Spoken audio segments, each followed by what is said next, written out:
Boa noite, pessoal. Meu nome é César Melo, sou advogado, especialista em direito público, e essa é a terceira parte da minha série sobre a análise da Lei 9.784, tá? Vocês podem, de repente, notar que a iluminação está um pouco diferente, tá? E está um pouco diferente porque eu fui lá editar a primeira parte, a segunda parte, a introdução, e daí cadê os arquivos da terceira parte? Sei lá. Sumiu. Gravei a terceira parte aí, falei, e sei lá onde é que eu enfiei os arquivos. Perdi. Então, agora já tá de noite, eu tô gravando de volta, né? A terceira parte que sumiu. Sei lá o que eu fiz. Sumiu, não consegui achar. Eu tô todas as horas aí tentando ver onde é que eu enfiei os arquivos. Aí, sei lá, eu sei que eu fui no mercado, saí pra ir no mercado e voltei. Eu devo ter apagado o cartão sem passar pro computador. Sei lá, né? Enfim. Vamos gravar de volta, né? Fazer o quê? Eu já tô com a primeira, segunda parte, a quarta parte gravada. Tem que terminar, né? Então, retomando, né? Após essa bobagem aí, retomando. Na primeira parte eu expliquei que a lei se aplica, para que ela serve, né? Na segunda parte eu expliquei que o processo administrativo tem umas regras específicas e que deve seguir um procedimento. Ele não tem uma formalidade enorme, mas tem um procedimento mínimo que quem vai fazer a defesa no processo precisa seguir, precisa ser chato com esses procedimentos, porque pode gerar problema no decorrer se você não se atentar para esses fatos, como a numeração das páginas, né? Outra questão se refere ao fato de que não existe revelia no processo administrativo. Você sempre tem que ser intimado, mesmo que eventualmente você não responda a uma das intimações, você tem que responder, a administração tem que te intimar para os outros atos, e que é uma estratégia ruim você esgotar a sua defesa já na primeira defesa, que chama defesa prévia, tá? Esse vídeo específico, ele é para falar sobre a fase da instrução, tá? E o que é a instrução? A instrução é efetivamente o processo, é onde, voltando ao exemplo do xadrez, é onde as peças são colocadas no tabuleiro em definitivo, certo?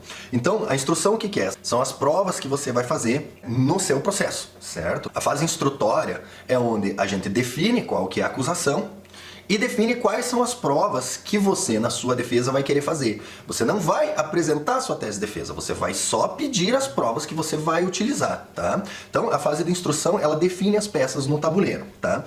E é por isso que a primeira defesa que você apresenta chama-se defesa prévia. Ela é prévia a quê? Ela é prévia à decisão? Não, ela é prévia à instrução. É por isso que na defesa prévia, o advogado ou a parte, ela não deve já entrar na apresentação das armas, na apresentação dos argumentos de defesa. Na defesa prévia, você simplesmente informa o seguinte: olha, as provas que eu vou utilizar futuramente na minha defesa, que eu quero que sejam produzidas na fase de instrução, são essas, tá? Por quê? Porque se você verificar na instrução, existem algumas regras, certo? A primeira das regras é a do artigo 29, que diz o que é a instrução. Diz o seguinte: as atividades de instrução destinadas a averiguar e comprovar os dados necessários à tomada de decisão realizam-se de ofício ou mediante impulsão do órgão responsável pelo processo, sem prejuízo do direito dos interessados de propor atuações probatórias, tá? Então, o que quer dizer?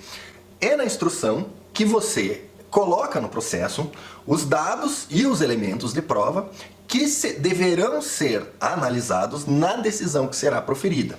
E nesse capítulo da lei que fala da instrução, existem alguns artigos que eles são de especial interesse para quem está se defendendo, tá? O primeiro é o artigo 36, que diz o seguinte: cabe ao interessado a prova dos fatos que tem alegado, sem prejuízo do dever atribuído ao órgão competente para a instrução e do disposto no artigo 37 dessa lei. Então a gente já vai direto para o 37, que eu vou comentar os dois juntos.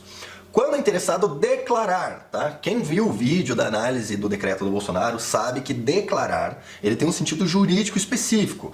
Não significa que você tem que provar, basta você declarar, basta você dizer, é assim. Você não precisa provar que é. A mera declaração, ele é um ato jurídico com conteúdo jurídico. Então vamos lá. Quando é interessado declarar que fatos e dados estão registrados em documentos existentes na própria administração responsável pelo processo ou em outro órgão administrativo, o órgão competente para a instrução proverá de ofício a obtenção dos documentos e das respectivas cópias. Ou seja, a regra do ônus probatório aqui é a mesma regra dos processos normais, certo?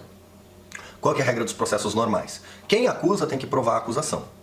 E quem se defende, se simplesmente negar dizendo que não há prova de que ele fez, não precisa provar nada. Mas se você diz assim: olha, aconteceu, mas não é bem assim, você atrai para você o ônus de provar o não é bem assim. com um agravante no processo administrativo, que as alegações dos administradores públicos têm fé pública. Então, quando o administrador diz assim, você entregou atrasado, ele não precisa apresentar uma prova robusta, tá, de que entregou atrasado. Ele só precisa apresentar uma declaração do responsável pelo recebimento, dizendo que você entregou atrasado, e aquela declaração dele tem fé pública, e essa fé pública supre a falta de uma comprovação maior, tá? Então, praticamente, existe uma inversão do ônus da prova, onde o acusado tem que se defender. É por isso que o artigo 37 diz que basta o acusado declarar que certos fatos ou dados estão em poder da administração. Então, o advogado ele precisa ter um certo traquejo, tá? Então, o que eu normalmente faço? Quando vem uma penalidade que é de multa, ou um impedimento, ou alguma coisa que tem uma quantificação, eu normalmente peço que a administração junte aos autos provas do prejuízo efetivamente sofrido. Por que eu faço isso? Porque daí depois eu posso reclamar que a penalidade que eles aplicaram foi excessiva, e aí sim a gente consegue utilizar o argumento da proporcionalidade e razoabilidade. Porque você veja bem, se eles aplicam uma penalidade de 10 mil reais e não tem no processo uma informação de qual foi o prejuízo que a administração sofreu com a sua suposta ilegalidade, essa penalidade de 10 mil reais ela é desproporcional. Ou se vem um prejuízo e esse prejuízo é diminuto, você consegue daí fazer uma análise objetiva de que o prejuízo foi desproporcional à penalidade que foi aplicada. Porque existe um limite na penalidade que pode ser aplicada em relação ao interesse público que está sendo atendido. Se você não faz esse pedido, se você não pede que essa prova seja juntada aos autos, você não pode depois alegar que a penalidade é desproporcional, porque alguma coisa ela só pode ser desproporcional a alguma coisa. Se você simplesmente diz que é desproporcional, fica na mão do administrador analisar. Agora, se você pede que eles juntem aos autos a prova, a informação de qual foi o prejuízo, e essa é uma informação que só eles têm, automaticamente a sua penalidade passa a ser proporcional ou desproporcional ao prejuízo lançado, tá? Seguindo, o artigo 38 ainda diz que o interessado poderá, na fase instrutória e antes da tomada de decisão, juntar documentos, pareceres, requerer diligências, perícias, bem como aduzir alegações referentes à matéria objeto do processo. E aí vem um truque, tá? Porque o parágrafo primeiro diz o seguinte: os elementos probatórios deverão ser considerados na motivação do relatório da decisão, e parágrafo segundo: somente poderão ser recusadas, mediante decisão fundamentada, as provas propostas pelos interessados quando sejam ilícitas, impertinentes, desnecessárias ou protelatórias, tá? O que isso quer dizer? Quer dizer o seguinte: o correto é pedir que sejam produzidas o máximo de provas possíveis. Por quê? Porque quanto mais trabalho der para fazer o processo administrativo, mais chance eles têm de errar e mais chance tem deles negarem uma prova para você. E quando eles negam a prova, a negativa tem que ser segundo o artigo 38, parágrafo 2º. Ou seja, eles precisam explicar, eles têm que provar que a sua prova, tá, não vai ser produzida, está sendo negada, porque ela é ilícita, impertinente, desnecessária ou protelatória. E mais, dessa decisão que indefere a prova, cabe recurso, tá? Só aí você consegue cavar umas 3 ou 4 nulidades. Vamos para um exemplo prático. Tá? Eu atuo primariamente com licitações. Aí normalmente lá vem a penalidade porque na licitação aconteceu isso, aquilo, aquele outro, ou na execução do contrato aconteceu isso, aquilo, aquele outro. O que normalmente eu peço? Primeira prova que eu sempre peço: a comprovação do prejuízo, como eu expliquei, para fazer o juízo de proporcionalidade. Tá? Segundo, eu peço a oitiva pessoal dos servidores responsáveis. Então, é uma alegação de atraso na entrega. Eu quero a oitiva pessoal do servidor que cuidou da entrega, para saber se realmente houve atraso, né? Para ser feita a análise das condições onde a coisa realmente aconteceu, né? Quando é licitação, algum problema na ocorrência da licitação, eu peço a oitiva pessoal do pregoeiro, para saber se teve alguma ocorrência não registrada documentalmente no procedimento de licitação. Pode ser que, por exemplo, eles estejam alegando que o meu cliente abandonou a licitação, mas o meu cliente pode ter falado por telefone com o pregoeiro, e o pregoeiro não registrou que conversou por telefone, que a coisa ficou decidida por telefone, tá? E quando há a possibilidade, né? Então é uma discussão sobre se o produto que foi entregue tem a qualidade que devia, ou foi entregue com defeito, alguma coisa assim, eu peço perícia, tá? Só aí eu tenho 3 provas, que dá um trabalho gigantesco para eles fazer, tá? Por quê? Porque normalmente o processo administrativo é aberto 1 ano, às vezes 2 anos depois da ocorrência do fato, tá? Às vezes o servidor que você está pedindo oitiva nem está mais lotado naquele lugar, tá? Fora o constrangimento, que é retirar o servidor para fazer oitiva, tá? Então, normalmente eles não deferem. A questão do prejuízo, normalmente eles não conseguem calcular o prejuízo, eles não sabem quanto é que é o prejuízo, eles só acham que teve prejuízo, mas para calcular o prejuízo dá um trabalho, porque eles nem sabem quanto é que custa, né? Então, eles não fazem a defesa do prejuízo. E a perícia é a melhor de todas, porque normalmente eles pegam um servidor lá, nomeiam um perito e o cara diz, mas estava quebrado mesmo. Isso daí não é perícia, tá? E qual que é a grande questão? A grande questão é que o artigo 38, parágrafo 2º, ele regra que se você pediu a prova, eles não podem ignorar o teu pedido de prova. E também, eles só podem negar o seu pedido de prova numa decisão fundamentada. Então, novamente, quantas vezes eu já vi eles analisarem o meu pedido de prova e negarem o fundamentado? Olha, é 1 em cada 10 defesas que eu faço que eles leem e dizem, não, nós não vamos fazer essa prova por causa disso, fundamento, tá? Ainda, desses 1 em 10 que fundamentam, é 1 em 10 que daí abrem prazo para eu recorrer da decisão que negou a prova. E é obrigatório eles abrirem prazo para eu recorrer da decisão que negou a prova. Ou seja, se eles decidirem, sem analisar o meu pedido de prova, negando fundamentadamente, o pedido é nulo.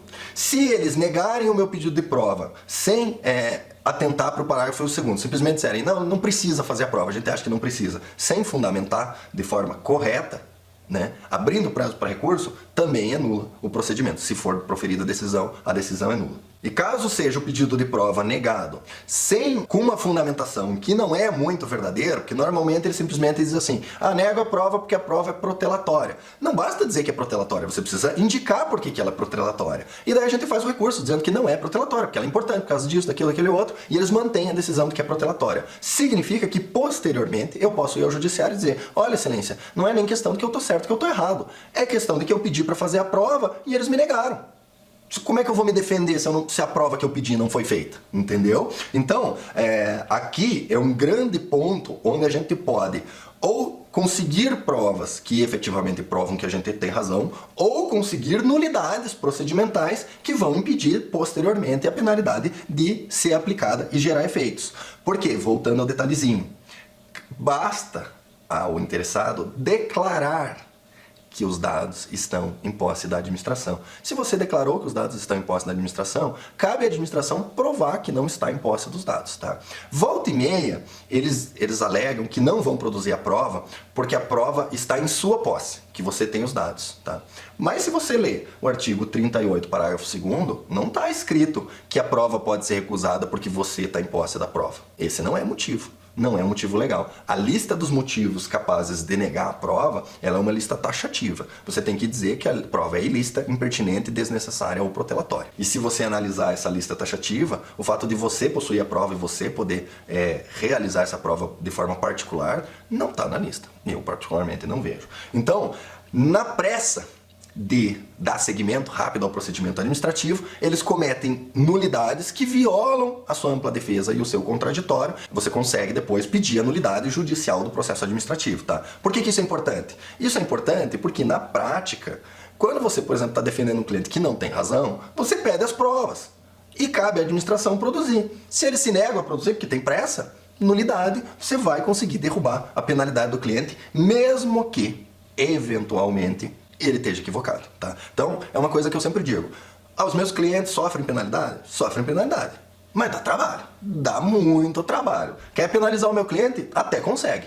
Mas não vai ser com aquele processozinho lá que vocês estão acostumados, que manda a notificação, apresenta a defesa prévia, já junta a decisão padrão e pronto, acabou, entendeu? Não é assim que a coisa funciona. Para penalizar os meus clientes tem que seguir a lei ipsis literis e dá bastante trabalho. Tá? Então, gente, dessa parte da instrução, o que tinha de importante é isso, tá? No próximo módulo, que eu já gravei, né? Que eu perdi o vídeo que eu tinha gravado antes. No próximo módulo, eu vou falar de como que esse pedido de provas depois acaba sendo utilizado para deixar claro, cristalino, que a sua ampla defesa do seu contraditório foi efetivamente violado, tá? E garantir aí de uma forma bem segura que se você precisar, se você sofrer a penalidade na esfera administrativa, você vai conseguir questionar isso no judiciário com uma boa dose de sucesso, tá? Então, gente, é isso para esse terceiro módulo do vídeo. Espero que não tenha ficado muito chato, espero que tenha aproveitado e vamos pro próximo e, acredito, último módulo, onde eu vou fazer o fechamento de tudo e explicar como é que vocês fazem para não tomar penalidade nem quando vocês estão completamente equivocados, tá? Então, gente, é isso. Até o próximo vídeo, né? Curtam, compartilhem, se inscrevam no canal e cliquem no sininho, tá? Um abraço, até o próximo vídeo.